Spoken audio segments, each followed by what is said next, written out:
Salut tout le monde! Ici Samuel Caron qui s'est mis sur son 36 aujourd'hui pour vous parler d'un endroit très glamour, l'Hôtel de Glace. Mais en fait, c'est quoi l'Hôtel de Glace? Un immense igloo avec quelques petites chambres froides et monotones? Non, l'Hôtel de Glace est un extraordinaire concept touristique unique en Amérique du Nord. Eh bien, pour vous en parler plus en détail, nous avons rencontré pour vous deux personnes qui travaillent ici qui vont nous en dire plus sur le sujet. Ben, l'hôtel, c'est une structure qui est en vie, c'est toujours en mouvement, donc le but c'est de la garder avec les planchers le plus droit possible parce que c'est pas comme un plancher de maison qu'on fait une fois puis c'est fini. Il y a beaucoup de gens qui visitent, il y a beaucoup de gens qui vont marcher.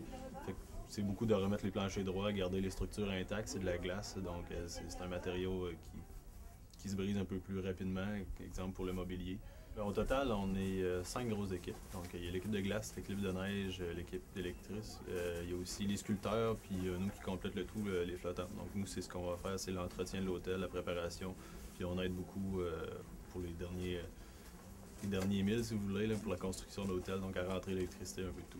Bien, cette année, c'est la 9e de l'année de l'hôtel. Donc, c'est sûr qu'il y a toujours amélioration côté matériel, outillage, aussi les techniques pour rentrer dans les temps aussi, parce que c'est toujours un effet de vitesse qu'il faut faire ici. Donc, les techniques aussi sont grandement évoluées, là. Puis le style de l'hôtel, à mon avis, cette année, c'est le plus beau de ce que j'ai vu jusqu'à maintenant. C'est certain qu'avec notre directeur artistique, qui lui aussi va aller chercher les goûts un peu de tout le monde pour les regrouper ensemble, faire une espèce de mélange de saveurs artistiques. Tu vas prendre les tendances, dans le fond, de l'activité, dans le fond, les tendances actuelles pour, dans le fond, essayer de ramasser ça et mettre ça le plus beau possible dans l'hôtel de glace. Ouais, c'est un peu ça. Puis on va avoir différents styles aussi, comme vous avez vu tout à l'heure le bar de glace qui est plus style gothique lumière cette année. Si vous prenez ça dans la chapelle, ça va être un peu différent aussi, donc il y a plus d'éclairage, c'est ça. Cette année, la température est descendue vraiment basse. Comment on fait pour, dans le fond, continuer à travailler et être aussi productif dans ces conditions-là? Ben, on est bien habillés, on a un bon commanditaire aussi qui nous fournit des bons vêtements d'hiver, donc c'est certain qu'on n'a pas de problème de ce côté-là. Puis en travaillant, ben, le corps se réchauffe aussi, donc je pense que c'est pas mal comme ça qu'on va réussir à passer l'hiver.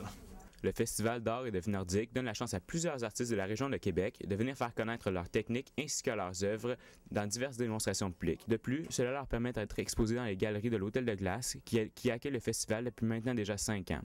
Nous aurons la chance d'avoir Mylène Bertium, la coordonnatrice de l'événement, pour nous en dire plus sur le sujet. L'Hôtel de Glace ici, Québec-Canada, on est vraiment... c'est unique, en fait. Hein? Il y en a seulement une en Amérique, donc c'est sûr que c'est un plus pour nous. Donc, ça amène les gens à venir nous découvrir. Aussi, c'est un œuvre qui est fait de glace et de neige, donc c'est sûr que c'est vraiment... c'est impressionnant pour les gens de voir ça. Donc, l'Hôtel de Glace, c'est construit avec 500 tonnes de glace et puis 15 000 tonnes de neige. Donc, c'est vraiment ce qui fait, je pense, sa beauté. Et puis, chaque année aussi, c'est une pièce, dans le fond, c'est toujours différent. Donc, l'Hôtel de Glace, ça fond, et puis chaque année, on la reconstruit avec de nouvelles thématiques et de nouveaux décors. Donc, je pense que c'est ça qui fait que c'est vraiment intéressant de découvrir l'Hôtel de Glace. C'est sûr que je voudrais pour tout le monde à l'Hôtel de Glace, travailler ici à l'Hôtel de Glace, ça nous fait de la peine, dans le fond, en effet, d'avoir à détruire, de laisser fondre l'Hôtel de Glace. Par contre, on a toujours de nouveaux défis, donc je pense qu'on le prend positif, puis on se dit l'année prochaine, on va en faire une encore plus belle. Donc, c'est vraiment un défi pour l'Hôtel de Glace, autant pour les artistes que pour tous les employés, dans le fond, qui y travaillent. Je pense que c'est vraiment, c'est un défi, puis on l'accepte, puis c'est bien correct comme ça.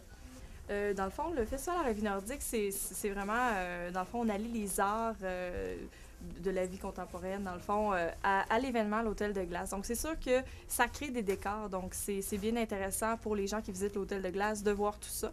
Et puis, on voit, le festival, en fait, c'est vraiment de venir voir les gens, les sculpteurs, en action, en train de travailler, en train de créer des pièces de glace, de la peinture, donc vraiment tous les arts sur la glace et sur la neige. Donc, je dirais, si je vous explique un petit peu le festival, on a plusieurs volets. On a un premier volet qui est le concours d'architecture éphémère, donc qui s'adresse aux étudiants des universités Laval, l'Université de l'UQAM, l'Université de Montréal et l'Université McGill. On leur demande, dans le fond, de créer une maquette, puis on réalise 3 maquettes à l'Hôtel de Glace. Donc, on a 3 chambres ici que le design a été, dans le fond, créé par des étudiants. Donc, ça, c'est toujours bien apprécié, puis ça nous permet d'avoir des idées, dans le fond, d'étudiants, puis ça permet d'avoir des idées uniques.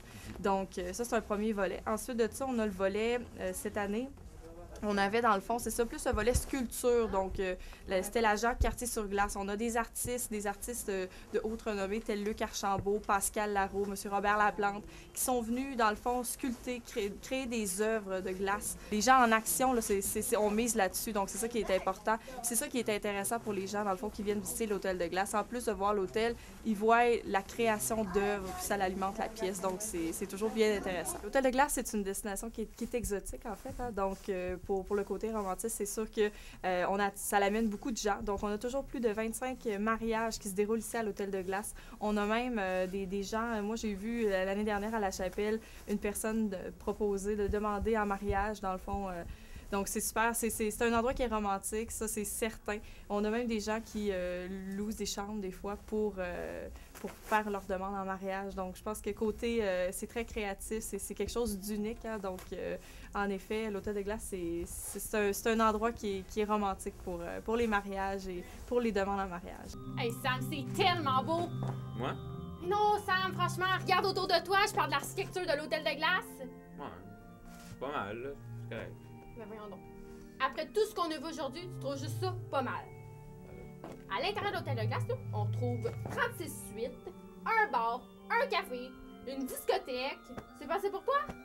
Ouais, mais sérieux, je pense que c'est m'a convaincu, Steph. Je pense que c'est m'a vraiment convaincu de la beauté de l'hôtel de glace. Ah oui, puis en plus, Sam, là, tu sais quoi?